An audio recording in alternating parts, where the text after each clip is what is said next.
Okay, I think most people are here now, so I'm going to get started.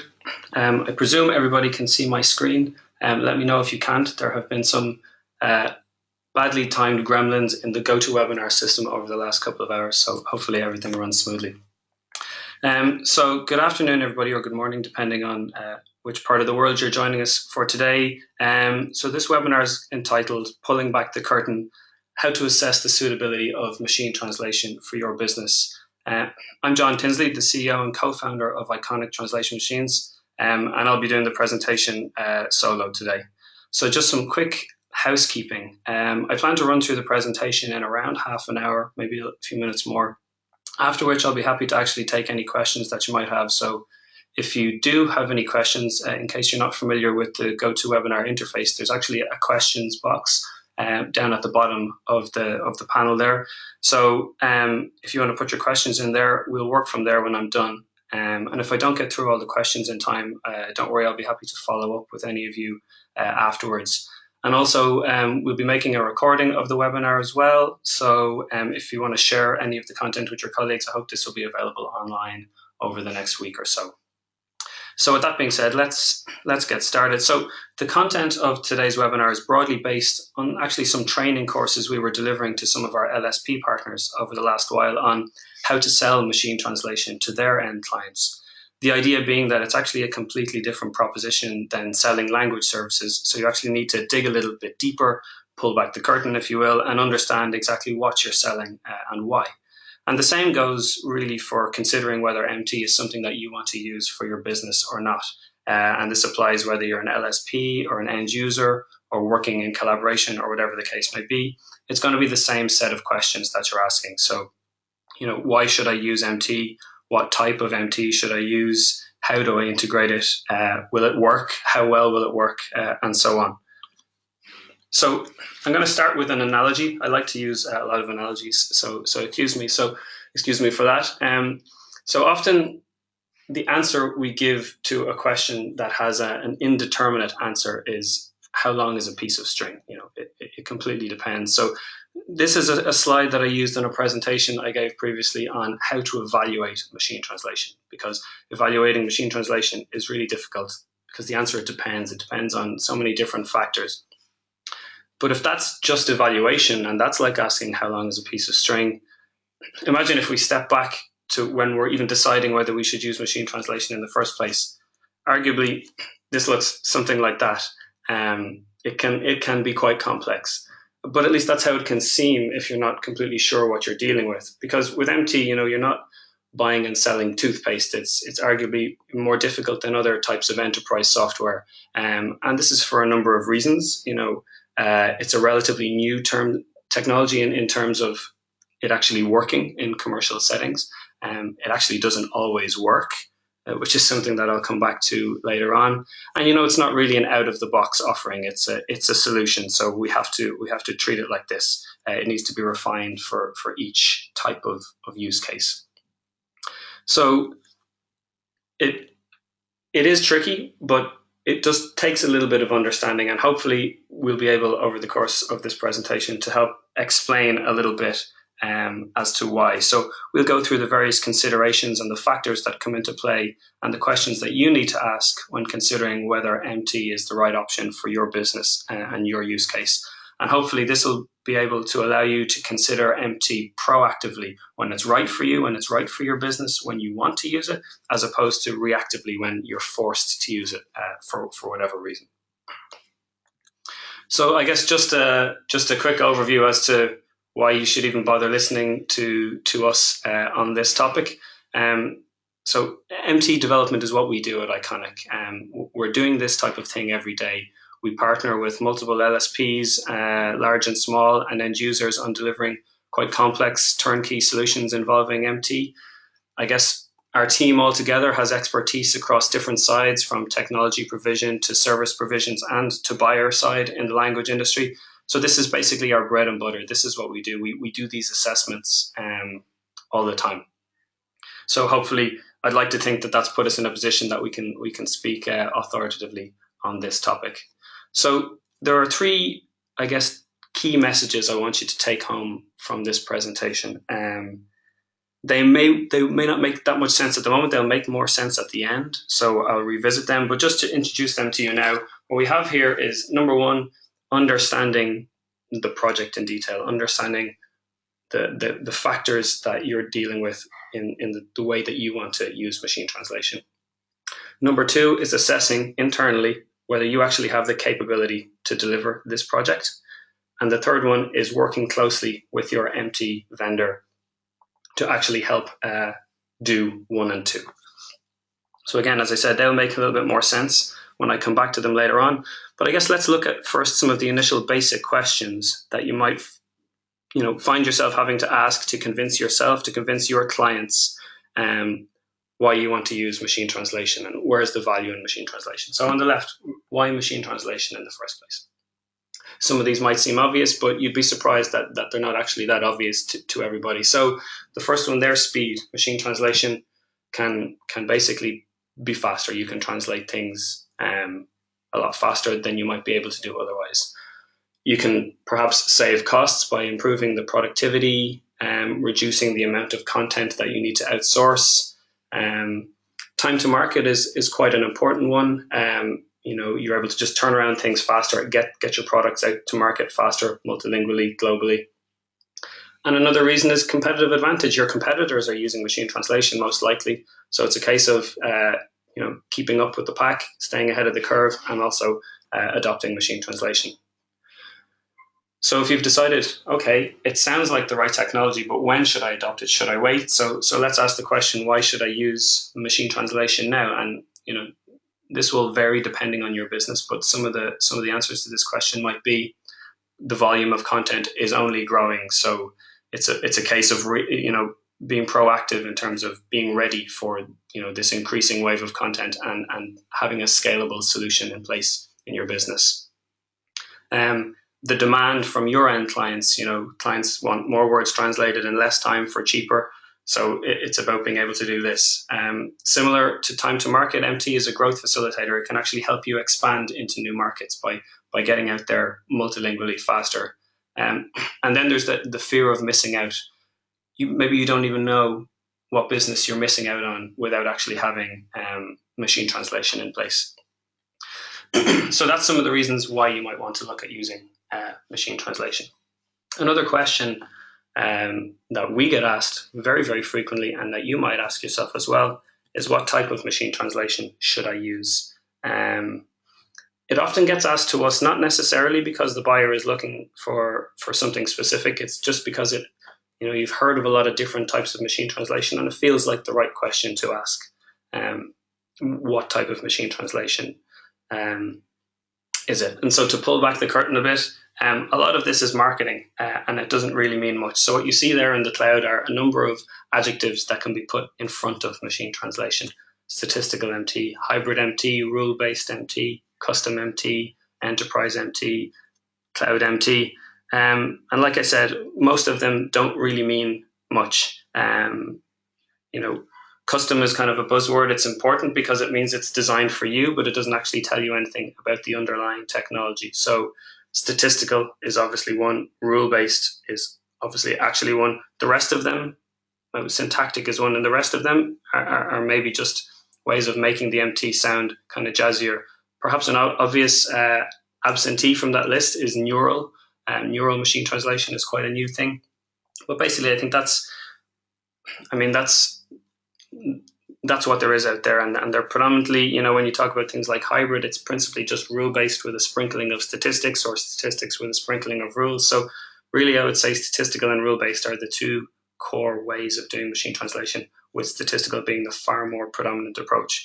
But regardless of what you put in front of the words machine translation, they're all more or less used they're the same thing, doing the same thing in the same way, which is the following.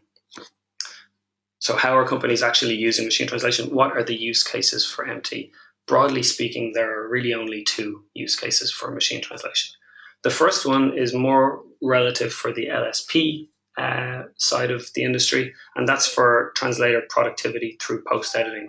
So the goal of the MT here is to be good enough so that on the whole, so not on a sentence level, but on a document level or on a project level, or maybe over the course of the month or the year, that in collaboration with translation memories and machine translation, that translators are faster post-editing than they would be if they weren't using machine translation.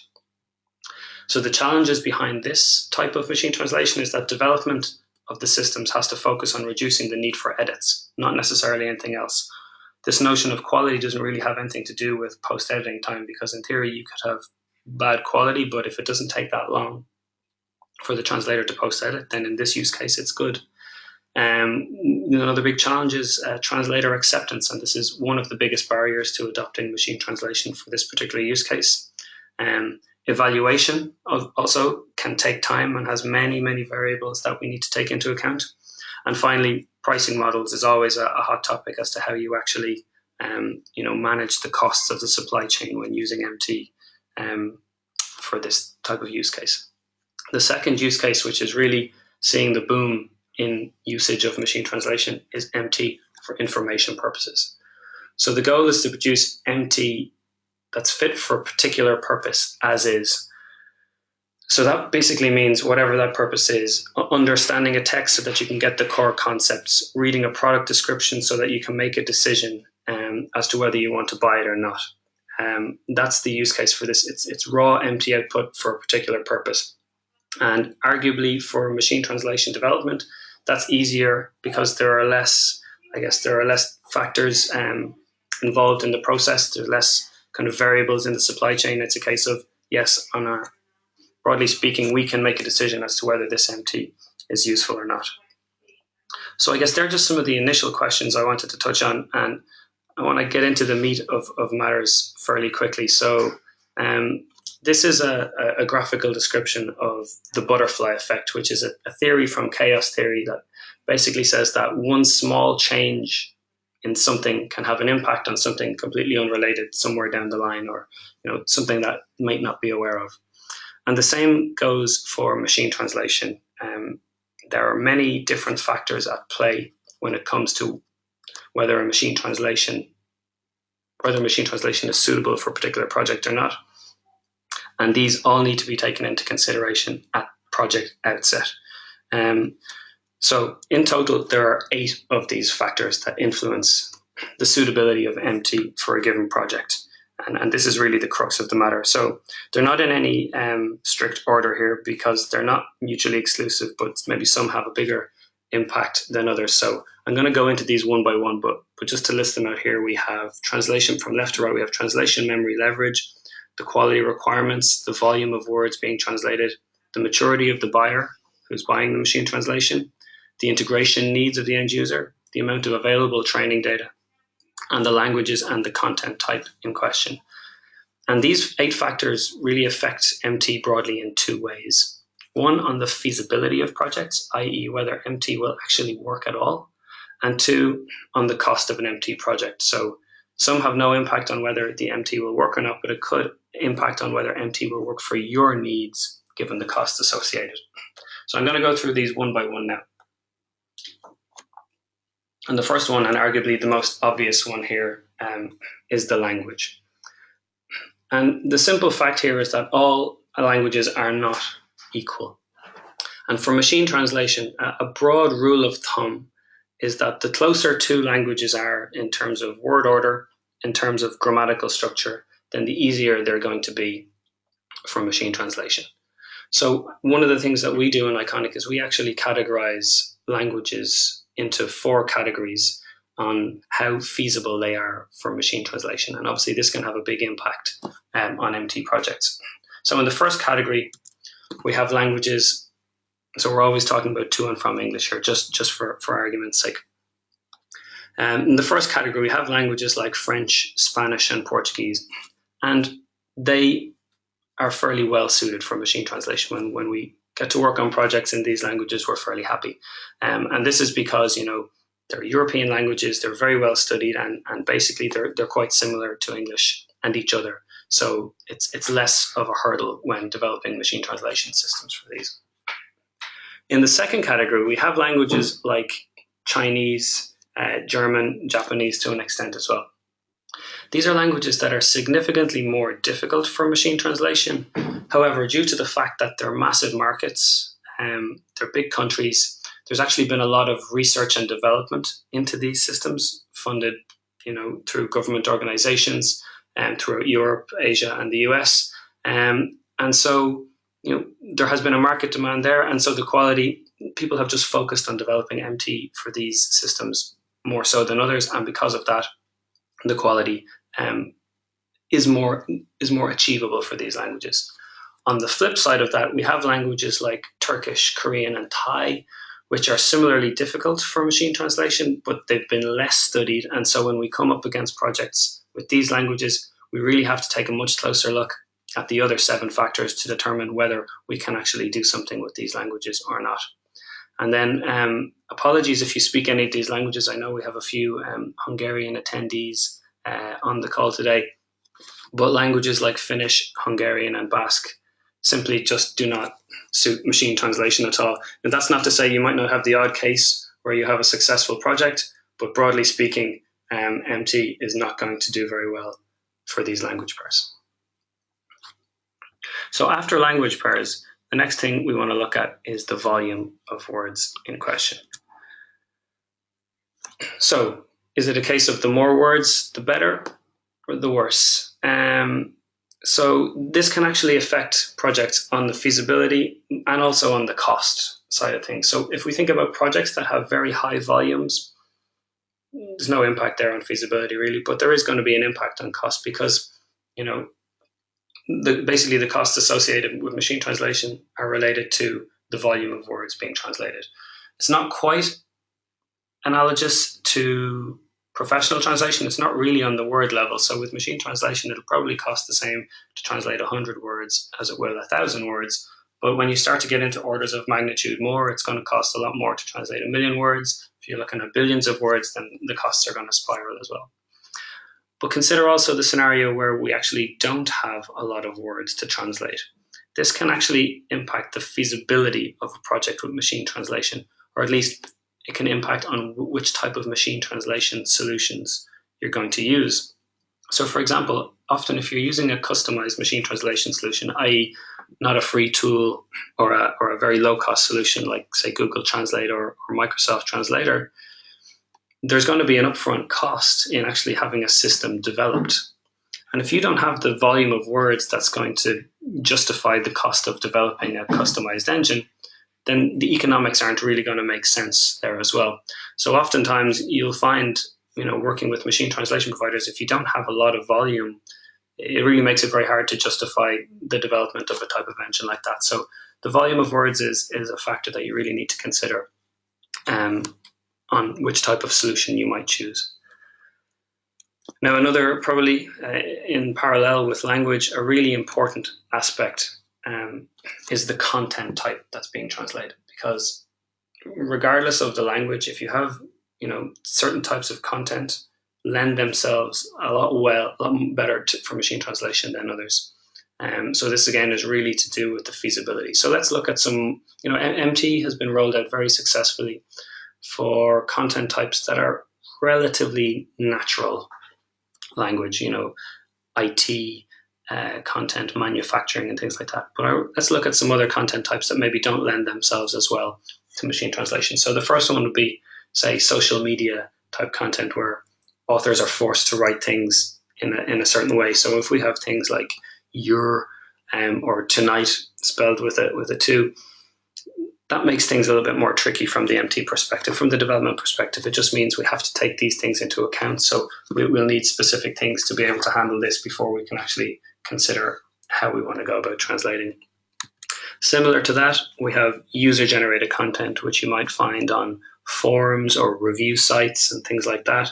And again, this might be more subtle, but you'll have misspellings or abbreviations or lack of use of punctuation. And again, just adds an extra layer of difficulty for machine translation. So there's a real variable around this as to the quality of user-generated content, because if you consider, you could have significantly varying quality. So if someone is writing a technical response to a question on a software developer forum, they might use, good language to explain the problem. But then if you're looking at something like somebody's really annoyed at their hotel, they might write a kind of a ranty review forsaking all grammatical correctness to get their point across.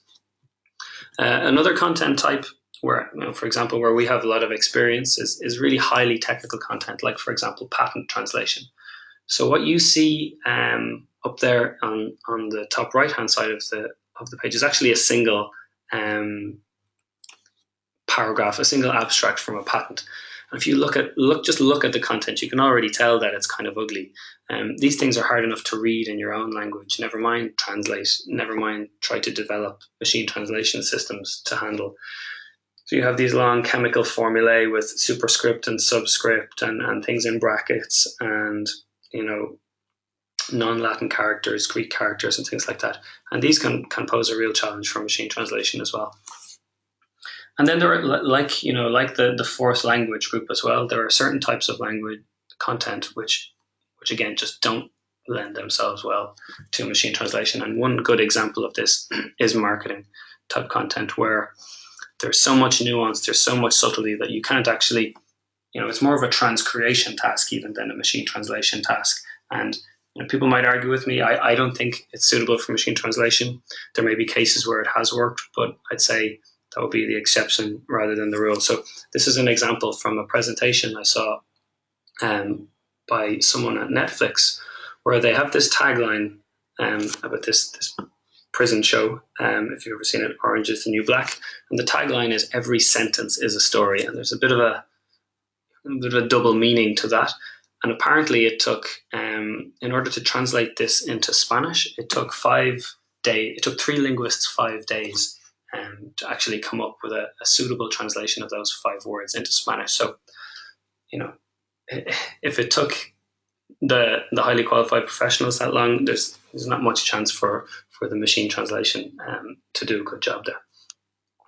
So another factor that frequently comes up is training data. Without sufficient amounts of relevant training data, we may not be able to build a good enough machine translation. Again, it kind of depends on how variable the content is, the size of the vocabulary, how many different words are being used, as to how much data we need. But this is really crucial. And by data here, we're talking about corpora, translation memories, dictionaries, terminology, etc. But I guess one of the big challenges here is like something I mentioned earlier on, the analogy with the string. How much data do we need? Again, it really depends on the project and some of those factors that I discussed. But suffice to say, data is often crucial. So another factor is the experience, I guess, that the buyer or the end user has with using machine translation. And this is actually something that's very important and is, often one of the factors for machine translation not getting off the ground, especially when it's the first time that you're trying to adopt it. So broadly speaking, the more experience the LSP or the end user has with adopting machine translation, integrating machine translation, if it's post-editing, that's onboarding and training vendors, so on, the more feasible the adoption of machine translation will be. So I guess that's not to say if you have little experience that you won't be able to adopt it. It just means it might take longer and it might be more difficult. It's also not to say if you have a lot of experience that it will work each time, because acceptance is always one of the hardest things. But I think this is often a factor that's underplayed, and it's something that's really important that should be taken into account. Another one that has no impact on the feasibility, but principally just on the cost, is the integration requirements of the end user. So, software developers are magicians, and they can typically do anything. But depending on how you want something integrated, they can actually drive up the costs. So a lot of MT providers might have already have integrations into standard platforms or tools. So Trados for the LSPs, on the Trados side, MemoQ, into the various CAT tools, a lot of that will already exist, and so there's not going to be much of an impact on cost. But if you need some sort of custom integration into your specific translation management system or a content management system, then that can potentially drive up the costs as well. Also, I guess, how quickly you need the translations. and how available you need the service can also have an impact. So, for example, to pull back the curtain on how cloud-based machine translation works, typically if somebody sends a request, an engine gets started, and maybe it takes a couple of minutes to start up an engine, and then it's ready to start translating.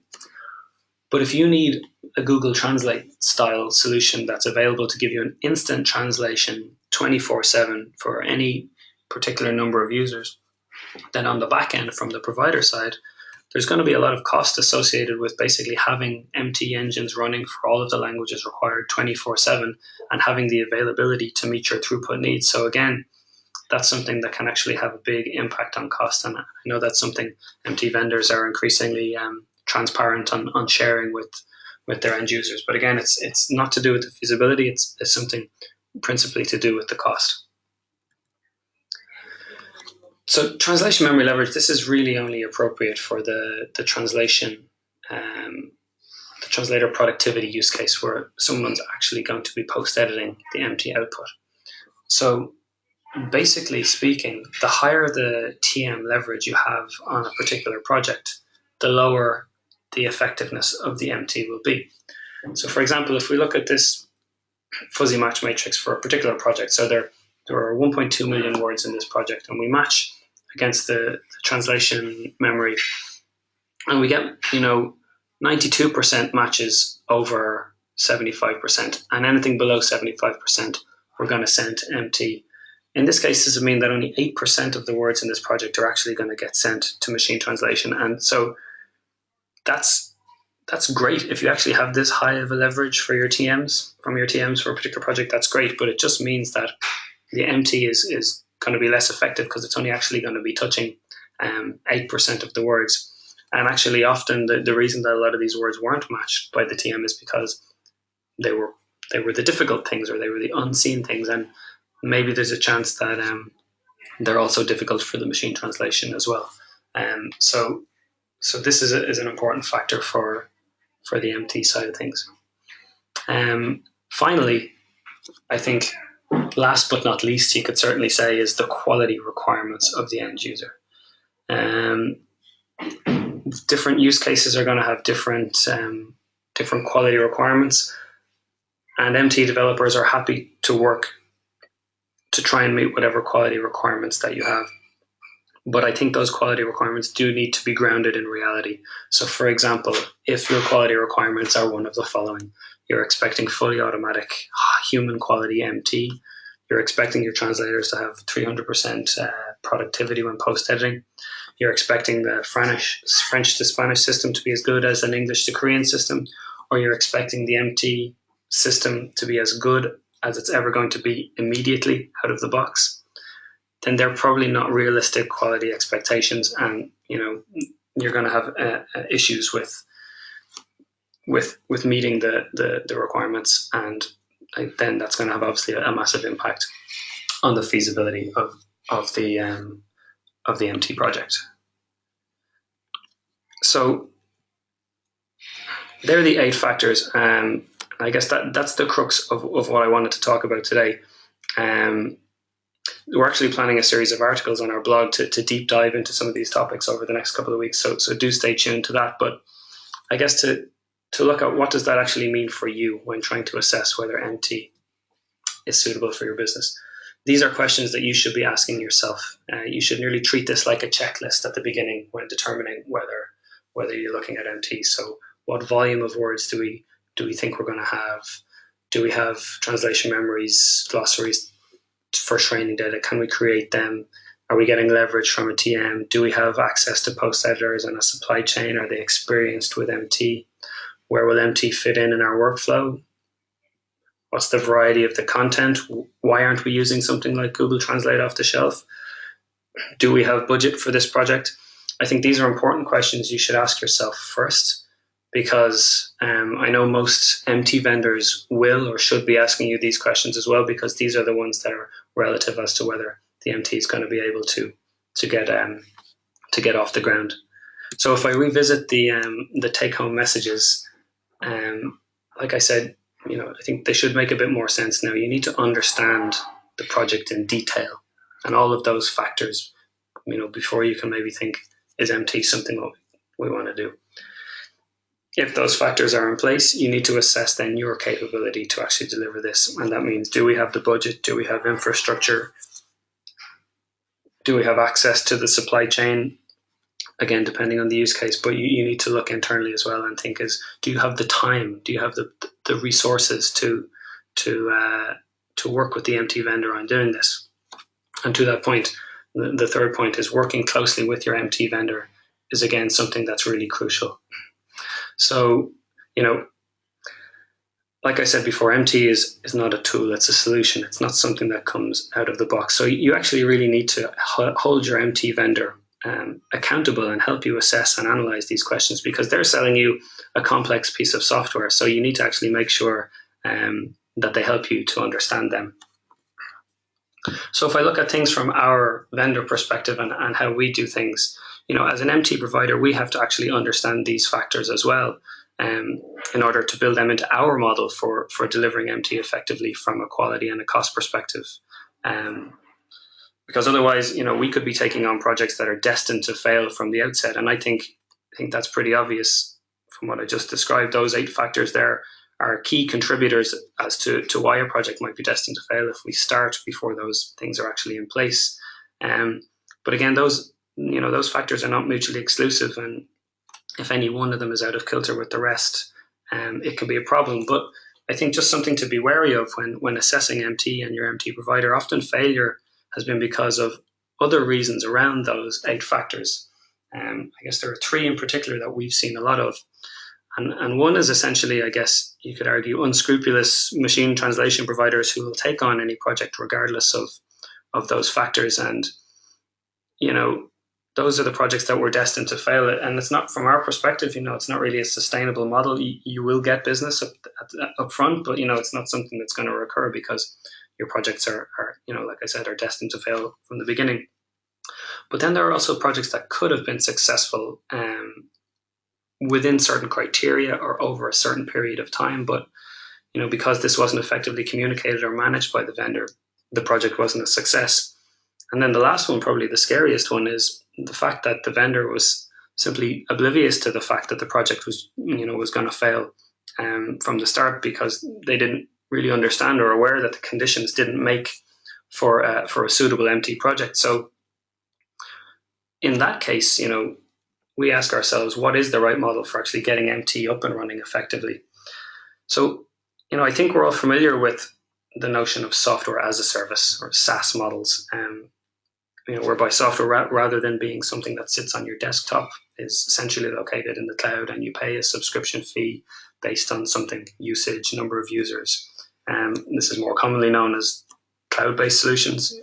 It's visible everywhere and it's very successful. And most machine translation is delivered today through the cloud, though there are still cases where, on-premise or on-server solutions are appropriate. And that's fine to an extent, but it's not really enough to deliver MT as a pure cloud service, because MT is, as I said a number of times, it's a complex technology that can't really be sold out of the box. And yes, you can provide interfaces for users to build their own engines and apply their own terminology, but I think that's really oversimplifying the technology, and it's basically taking it out of the expert hands. And what happens is, in doing that, we basically have no recourse when someone uses the technology incorrectly or it's not meeting their needs to actually go and fix things. So at Iconic, we're proponents of a model that we call the software with a service model. And what this model does, it actually combines this, the automation of the cloud with expertise and expert, labor and customization to deliver, a more complete solution to a particular problem. And it's really more about the expert, people-powered service as it is about the automated efficiency of the cloud. And I think the result with machine translation is often higher quality performance, but something that only can really be delivered with some element of an expert human touch somewhere in the loop. So if we look back over the 8 factors, if you think how some of these, how this type of model might mitigate some of those risks. So if we look at the buyer maturity model, if we take this software with the service model, it allows us to maybe spend more time with the client on integration, on training, bringing them up to speed with the do's and don'ts of adopting MT. For training data, it means maybe investing more time in creation of training data through specific crawling of data for clients, or data creation through post editing. And then for things like content, language, and quality, it basically allows us to do more development driven evaluation of the MT, whereby there's actually a feedback loop between the vendor and the buyer or the end user, where we're trying to use the right techniques to address specific issues that the clients have flagged in the MT, and using our expertise to solve them rather than handing it off to them in some sort of interface. So I'm gonna wrap up here with two final slides on how we actually implement this software with the service model, because we're quite conscious to practice what we preach. So when we're working with our end users, we follow basically a 5-step model that's had fairly good success for us to date. And that's not to say it's perfect. It's something that we're constantly refining, but we found that it works quite well. So the step 1 there in green is what we call assess and act. And this is obviously the most crucial step, and it's what I've been talking about in the presentation up to now. So what happens here is our team, typically experts in MT and in the language, will consult with an end user to assess the needs, and then propose the most effective course of action for the project, be it one of our existing MT solutions, be it development of a customized solution, or maybe recommending against not using machine translation at all because it's not suitable. And this is where those 8 factors come in. And what we do is we actually use these factors to come up with a kind of a feasibility index for a particular project in order to help us make the judgment. If things look good, then we kick into gear to develop the actual machine translation engines. And in the next slide, I'll come to how we go about doing that. But just to run through the next 4 steps, obviously after we've built the engines, it's about evaluation, and it's about applying quality assurance to make sure that the MT is fit for purpose, whether that's post-editing productivity or usability for some information purpose. And that's where this feedback loop with the end user is really important. And then, after that, it's about, integrating it. Flexible integration is obviously, again, key. It's useless to have good quality MT if it doesn't actually fit into a workflow. So that's the next step that you have to take into account, and determining how that's going to impact things from a cost perspective as well, like I described earlier on. And at that point, you're kind of ready to go. But I think it doesn't stop there. An MT system is not something that should be static. So improvements and updates can again be delivered through continuous engagement and feedback loops, or directly through interfaces. And one of the hot topics in machine translation at the moment is this ability to automatically learn from translator edits or from feedback, so that systems can be updated faster and more frequently. And I think the final step, is talking about using the first few machine translation projects that you start as a proof of concept, and then I guess repeating this step in other projects to help get machine translation off the ground and give value across other sectors of the business. So I kind of want to lastly go back to the technology. Don't get overwhelmed by all of the information on the slide, but once we've assessed how to actually do something, I just want to briefly talk about how at Iconic we specifically do things from the machine translation perspective. So like I said earlier on, one of the most common questions we get is, what type of machine translation is it? And in our case, it's not really statistical or rule-based or hybrid, because we're of the opinion as to why would you constrain yourself in a single paradigm of machine translation? That doesn't make sense, because MT isn't this one-size-fits-all solution. So I think the best approach is to use the most appropriate type of machine translation for each situation. And again, the most appropriate approach depends on those 8 factors that I described earlier on. Sometimes we're the best fit, sometimes we're not. So again, I mentioned the case maybe if we have low volume of content, there's no training data available, and the content is relatively straightforward, then it's very difficult for companies like ourselves and other MT providers to add value over a free service like Google or Bing if that's what the client needs. But if the factors are different, and there are quality requirements, and there's expertise, and there is value that we can add, then I think that's where we come in. So what we do is, when it comes to each project, after the assessment, we have this set of capabilities, which we call our ensemble architecture. And basically we have, probably at this stage, hundreds of different processes unique to different languages, to different content types, to different styles, and some in combination. And they happen as pre-processes before translation, they happen during the translation stage, they happen after the translation. So for example, there's various things like we have pre-ordering rules for Chinese, we have tokenizers for Korean pharmaceutical input, classifiers for patent input, language recognition, things for recognizing medical device names. At the center, we have statistical decoders, we have rule-based grammars. After the translation stage, we can combine the output of rules and statistical MT, maybe something for Japanese, something for German, some sort of automatic correction of errors. So what we do basically on a case-by-case basis is we take the input and we, on the fly, determine what the most appropriate approach or what the most appropriate path is through this ensemble and use the most appropriate set of processes. And I could talk about this in lots of detail all day, but I've spoken about this at length before and in other webinars, so I direct you towards our website to take a look at those if you're interested in this in more detail, or again, I'd be happy to talk to you after.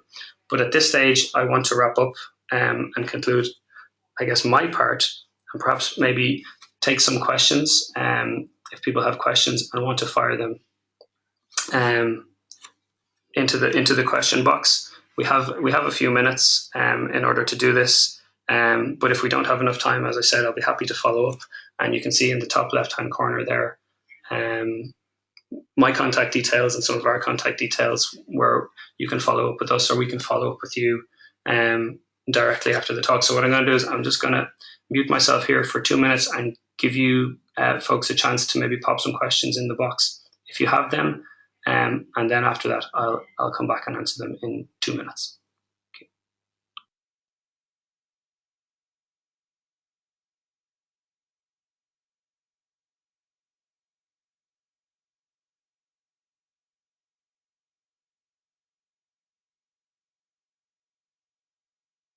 And sorry, just to mention, in case you're concerned, if it's a concern at all, I won't name who has asked the questions. I'll just read out the question that you've posted, and I'll provide the answer if I can, hopefully.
Okay, so we have a few questions that we can start with, and like I said, if you think of something afterwards, please don't hesitate to email me. And actually, as some of you have noticed, I put some samples of frequently asked questions that we get asked quite a lot up on the final slide. And as somebody has said, very good question. How do you measure performance over time? So I think that's the thing, or the important thing to note is that over time, you're not going to get massive jumps in quality. The quality is going to be quite incremental and maybe sometimes difficult to see over time. So probably there are a few different ways that it can be done. So we have, and probably a lot of you are familiar with automatic translation measures like BLUE and TER and Meteor and things like that. So we would always use those by default anyway, just to constantly benchmark performance over time on the same test sets of documents. That's something that you would always do. But then in terms of whether something, for the fit for purpose type of use case, let's say, you determine that from the project outset, 70% of all the translations are usable for a particular purpose, but you're trying to get that number up. I think what you have to do is, and what a lot of our clients do, is do periodic audits of the quality. So perhaps every month or every 2 months, take a batch of translations. So at the beginning of a project, you would have done some sort of manual assessment of the quality as well. That's crucial.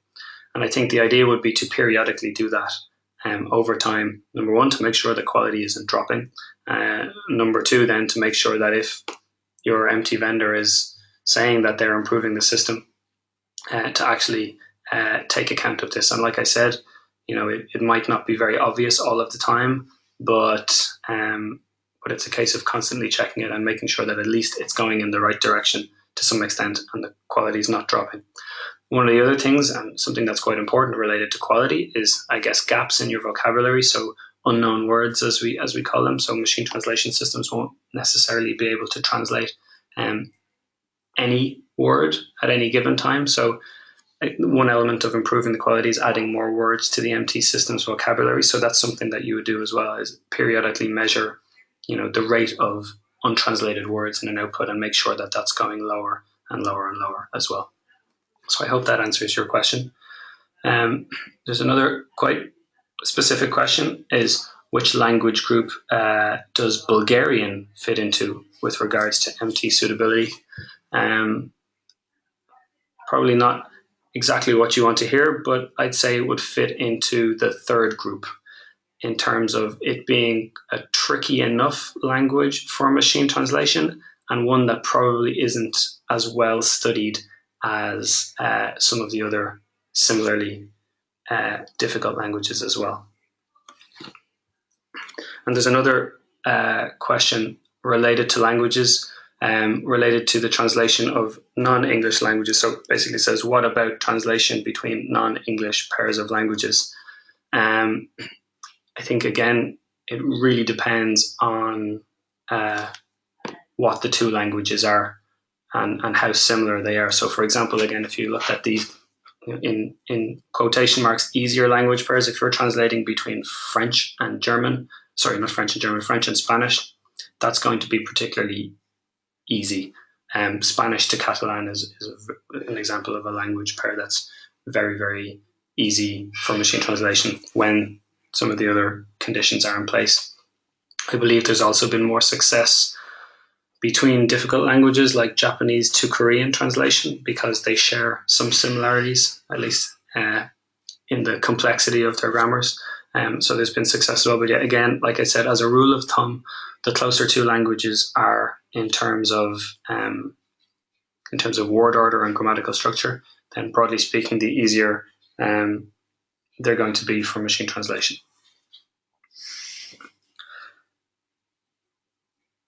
So there's a question about neural machine translation, which basically says, what is my opinion on neural machine translation? It's quite a loaded question, and there's a lot that can be said.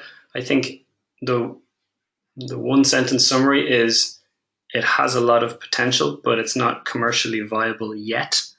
I think it's quite exciting. It has a lot of potential basically to be able to address some of the things that's taken a long time for statistical machine translation. So there's been 30 years of statistical machine translation research, and neural machine translation has managed to address some of those issues nearly straight away. But from a practical perspective, if you look at companies who are using or elements of neural machine translation practically, it's only really the likes of Google and Facebook who have the capacity to do that. There are real issues with regards to computing resources and the amount of training data required. So whatever about how much training data we need for the current state of the art of machine translation, when you talk about artificial intelligence and deep learning, massive amounts of training data is really crucial. And so that's probably one of the things that is likely to hold back neural machine translation for a while yet. But there was an interesting statistic I saw recently, something of like 85% of all research papers in 2015 in machine translation were based on neural machine translation. So that's definitely the way the field is going. And yeah, it's a watch this space, and it's something that all the machine translation providers are going to have to keep an eye on in the future. So there are a couple more questions, but I think at this stage it's probably prudent to wrap up. So I would like to thank everybody for attending. Like I said, I hope to make this webinar available on the line in the coming weeks. And if you do have any follow-up questions, please don't hesitate to get in touch. So thank you very much.